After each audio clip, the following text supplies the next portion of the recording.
ओम क्लीं कृष्णाय नमः। श्रीमद् भागवत महापुराण द्वितीय स्कंध अष्टम अध्याय। राजा परीक्षित के विविध प्रश्न। राजा परीक्षित ने कहा, भगवन, आप वेद वेत्ताओं में श्रेष्ठ हैं। मैं आपसे ये जानना चाहता हूँ कि जब ब्रह्मा जी ने निर्गुण भगवान के गुणों का वर्णन करने के लिए नारद जी को आदेश दिया, तब उन्होंने किन किन को किस रूप में उपदेश किया। एक तो अचिंत्य शक्तियों के आश्रय भगवान की कथाएं ही लोगों का परम मंगल करने वाली हैं। दूसरे, देवर्षि नारद का सबको भगवत दर्शन कराने का स्वभाव है। अवश्य ही आप उनकी बातें मुझे सुनाइए। महाभाग्यवान सुखदेव जी, आप मुझे ऐसा उपदेश कीजिए कि मैं अपने आसक्ति रहित मन को सर्वात्मा भगवान श्री कृष्ण में तन्मय करके अपना शरीर छोड़ सकूं। जो लोग उनकी लीलाओं का श्रद्धा के साथ नित्य श्रवण और कथन करते हैं, उनके हृदय में थोड़ी ही समय में भगवान प्रकट हो जाते हैं।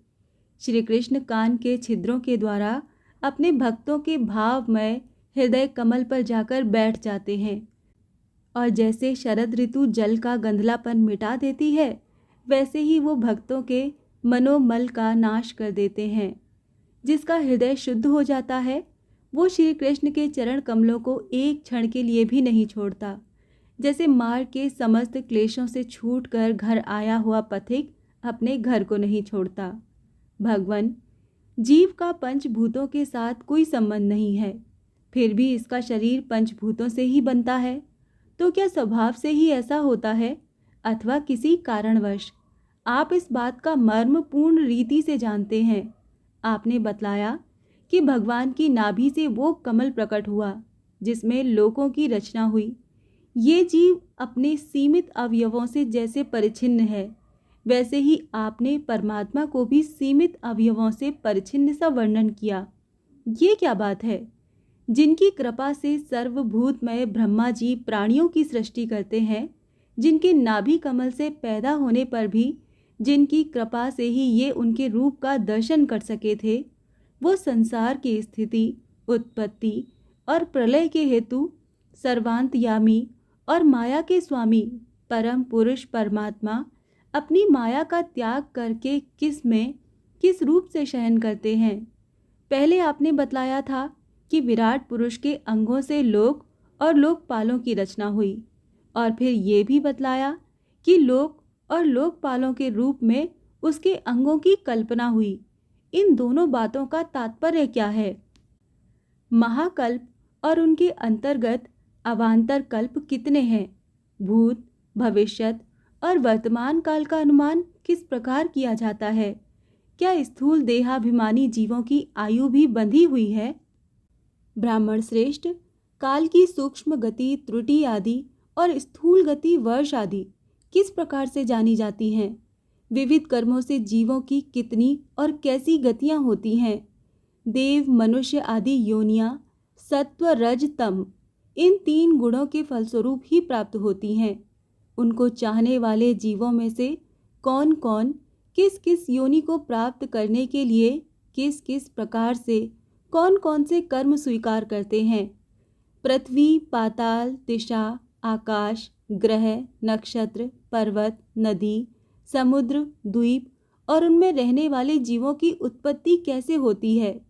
ब्रह्मांड का परिमाण भीतर और बाहर दोनों प्रकार से बतलाइए। साथ ही महापुरुषों के चरित्र, वर्णाश्रम के भेद और उनके धर्म का निरूपण कीजिए। युगों के भेद, उनके परिमाण और उनके अलग अलग धर्म तथा भगवान के विभिन्न अवतारों के परम आश्चर्यमय चरित्र भी बतलाइए। मनुष्यों के साधारण और विशेष धर्म कौन कौन से हैं? विभिन्न व्यवसाय वाले लोगों के, राजर्षियों के और विपत्ति में पड़े हुए लोगों के धर्म का भी उपदेश कीजिए। तत्वों की संख्या कितनी है? उनके स्वरूप और लक्षण क्या हैं? भगवान की आराधना की और अध्यात्म योग की विधि क्या है?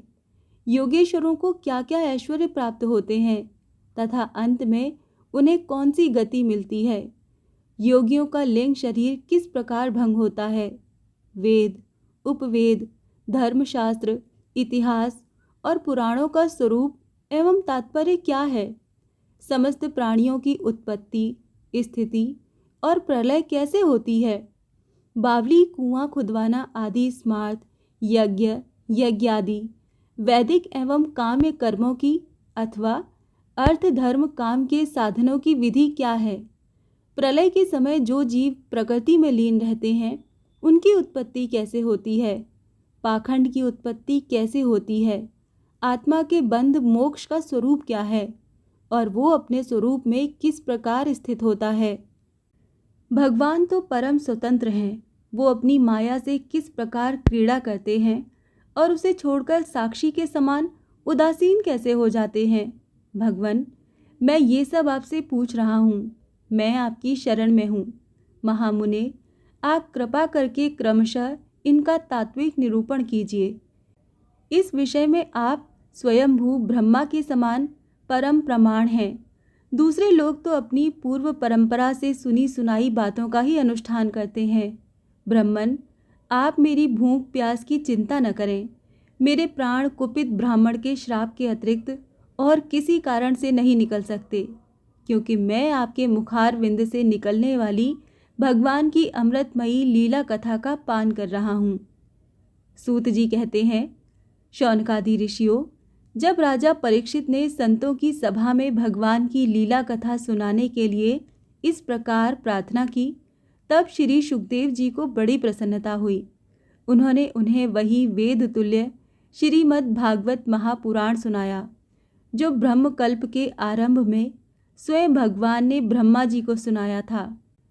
पांडु वंश शिरोमणि परीक्षित ने उनसे जो जो प्रश्न किए थे, वो उन सबका उत्तर क्रमशः देने लगे। श्रीमद् भागवत महापुराण द्वितीय स्कंद का 8वां अध्याय यहाँ समाप्त होता है।